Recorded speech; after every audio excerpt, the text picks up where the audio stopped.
ముక్కోటి ఏకాదశి సందర్భంగా హిందూ దేవాలయాలన్నీ కూడా హైదరాబాద్‌లో ఉన్నవి భక్తులతో కిటకిటలాడిపోతున్నాయి. కాకపోతే అన్ని ఏకాదశులు ఒక ఎత్తైతే వైకుంఠ ఏకాదశి, ముక్కోటి వైకుంఠ ఏకాదశి అనేది చాలా విశిష్టంగా చెప్పుకుంటున్నారు. అయితే దాని విశిష్టత ఏంటి?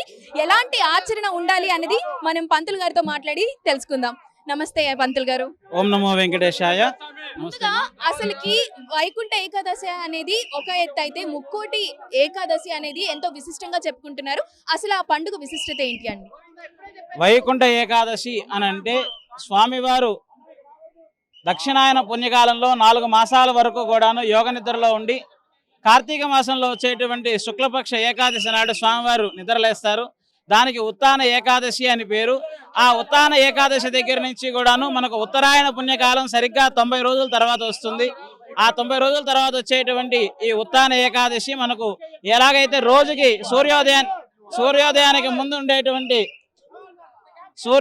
ముందుండేటువంటి 90 నిమిషాల కాలం మనకు బ్రాహ్మీ ముహూర్తం అని చెప్తాము. అదే రకంగా ఉత్తరాయణ పుణ్యకాలానికి ముందు వచ్చేటువంటి ఈ 90 రోజుల కాలము కూడాను బ్రాహ్మీ ముహూర్త కాలంగా దేవతలందరూ కూడాను పరిగణిస్తారు. దాంట్లో వచ్చేటువంటి శుక్లపక్ష ఏకాదశి ఏదైతే ఉందో ఈ ధనుర్మాసంలో వచ్చేటువంటి శుక్లపక్ష ఏకాదశి దానికి ముక్కోటి ఏకాదశి లేదా వైకుంఠ ఏకాదశి అని పేర్లు ఉన్నాయి. ఈ ముక్కోటి దేవతలందరూ కూడాను ఈ ఏకాదశి రోజున వైకుంఠంలోనే ఉండేటువంటి ఉత్తర ద్వారంలో శ్రీవారిని దర్శించుకోవడానికి కోసంగా అందరూ కూడాను దేవతలు, రాక్షసులు, సిద్ధులు, సాధ్యులు, యక్షులు ఇత్యాది 18 గణాల వాళ్ళందరూ కూడాను వెళ్ళి అక్కడ దర్శనం కోసం ఎదురు చూస్తూ ఉంటారు. స్వామివారు గరుడ వాహనారూఢుడై దేవేరు సహితంగా ఆ వైకుంఠంలో దేవతలందరితో పాటుగా మిగతా అన్ని లోకాల వాళ్ళకి కూడాను దర్శనాన్ని ఇస్తారు. కాబట్టి దానికి వైకుంఠ ఏకాదశి అని, ముక్కోటి దేవతలతో పాటుగా మిగతా అనేకమైనటువంటి గణాలన్నీ కూడాను పరిసేవించడానికి అనువైనటువంటి రోజుగా దీన్ని కీర్తిస్తున్నారు. కాబట్టి దీనికి ముక్కోటి ఏకాదశి అని కూడాను దీన్ని పిలుస్తూ ఉన్నారు. ముఖ్యంగా దీన్ని ఒక వ్రతంగా ఆచరిస్తూ ఉన్నారనమాట. వైకుంఠ ఏకాదశి అంటే మేము ఉపవాసం ఉండాలి, మా పాపాలని తొలగాలని భక్తులందరూ ఎంతో నమ్మకంగా ఉపవాసం ఉంటున్నారు. అసలు ఆచరణ ఎలా ఉండాలంటారు గురుగారు? వైకుంఠ ఏకాదశి రోజున అనే కాకుండా మనకు సంవత్సరానికి 24 ఏకాదశులు వస్తాయండి. 24 ఏకాదశులకి కూడాను మనకు ఒక్కొక్క ఏకాదశికి ఒక్కొక్క విశిష్టత ఉంది. కార్తీక మాసంలో వచ్చేటువంటి ఏకాదశికి ప్రబోధన ఏకాదశిని, తొలి ఏకాదశికి మనకు శయన ఏకాదశిని, మధ్యలో వచ్చేటువంటి భాద్రపద మాసంలో వచ్చేటువంటి ఏకాదశికి పరివర్తన ఏకాదశిని, మోహిని ఏకాదశిని, ఇట్లా ఒక్కొక్క ఏకాదశికి ఒక్కొక్క పేరు ఉంది. ఈ అన్ని ఏకాదశులు కూడాను ఉపవాసం చేసి స్వామివారిని దర్శించుకుంటే పూజిస్తే ఎటువంటి ఫలితం కలుగుతుందో ఈ ఒక్క వైకుంఠ ఏకాదశి రోజున చేసేటువంటి పూజకి, ఫలితానికి, దర్శనానికి అటువంటి ఫలితాలన్నీ కూడాను కలుగుతాయి. కాబట్టి ఈ ఏకాదశి అత్యంత విశిష్టమైనదిగా మనందరం కూడా చెప్పుకుంటూ ఉన్నాం. ముఖ్యంగా టైమింగ్ గురించి చెప్పండి గురుగారు. ఎందుకంటే ఒక్కొక్కళ్ళు ఈ రోజు మార్నింగ్ నుంచి రేపు మార్నింగ్ వరకు అంటున్నారు. ఎందుకంటే ద్వాదశి గడియలు కూడా వస్తాయి అని చెప్పేసి మీ ప్రకారంగా ఎప్పుడు ఆచరిస్తే ఎన్నింటి నుంచి ఎన్నింటి వరకు ఉపవాసం ఉంటే మంచిదంటారు? ఉపవాసము అని అంటే భోజనం చేయకుండా ఉండడం కాదు, నీళ్లు తాగకుండా ఉండడం కాదు.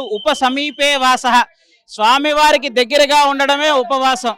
మీరు ఉపవాసం ఉంటున్నా, నేనేం తినట్లేదు, ఫాస్టింగ్ ఉంటా అని చెప్పి ఏమి తినడం మానేసి ఇంట్లో కూర్చుని వీడియో గేమ్లు ఆడుకుంటేనో టీవీ సీరియల్స్ చూస్తేనో అది ఉపవాసం కింద కాదు. మీరు ఎక్కడ ఉన్నప్పటికీ కూడాను, ఏ ప్రదేశంలో ఉన్నప్పటికీ కూడాను స్వామివారిని మన మనస్సు దగ్గరగా స్వామివారికి ఉండడమే ఉపవాసం. కాబట్టి అటువంటి ఉపవాసాన్ని మనందరం కూడా చేయాలి. ఆరోగ్యరీత్యా ప్రస్తుతం ఎవరైతే ఈరోజు ఉపవాసం చేయాలనుకుంటున్నారో నిర్జరోపవాసం చేయాలని నేను ఎవరికి చెప్పట్లేదు. శరీరం మనకు నిలబడడానికి ఎంతవరకు అవసరమో అంతవరకు పాలు కానీ, పూలు కానీ, లేదా పండ్లు కానీ ఇత్యాది పదార్థాలు తీసుకొని స్వామివారి యొక్క మనస్సు మనకు స్వామివారికి దగ్గరగా ఉండడమే ఉపవాసం అని చెప్పి నేను చెప్తాను. ఈ టీటీడీ దేవాలయం గురించి చెప్పండి గురుగారు. ఈ రోజు చాలా అలంకరణ బాగుంది. చాలా మంది మెయిన్ తిరుమల తిరుపతి దేవస్థానంతో అభివర్ణిస్తున్నారు. సో ఈ ఆలయం ఎన్నింటి వరకు ఉంటుంది? ఈ అలంకరణ గురించి విశేషంగా చెప్పండి.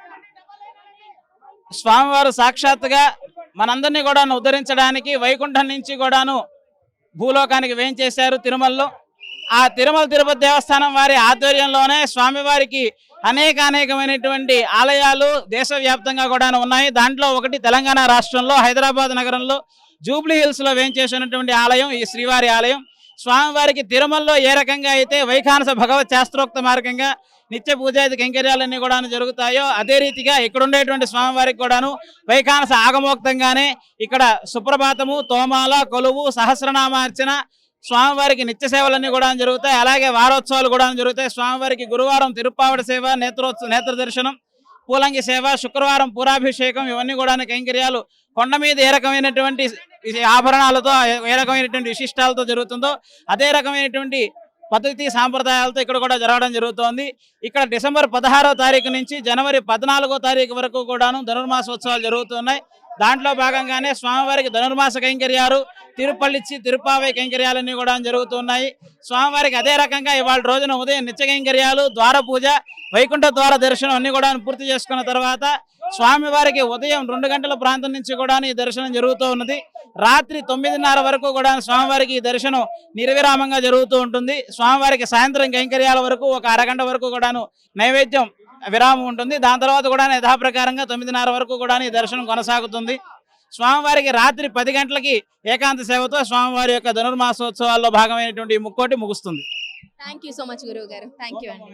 ఓం నమో వెంకటేశాయ. సో చూసుకున్నట్లయితే వైకుంఠ ఏకాదశి ముక్కోటి దేవతలందరూ కూడా మహావిష్ణువుని కలవడం చేత ఈ పర్వదినాన్ని ఇంత విశేషంగా జరుపుకుంటారని, రాక్షసులు కూడా మహావిష్ణువుని కలిసిన ఈ పర్వదినంలోనే శాప విమోచనం జరిగింది కాబట్టి దీనికి ఎంతో ప్రతిష్ట అని కూడా చెప్తున్నారు. ఏది ఏమైనా వైకుంఠ ఏకాదశి శోభ అయితే తెలుగు రాష్ట్రాల్లో ఖచ్చితంగా కనిపిస్తుందని అయితే తెలుస్తుంది.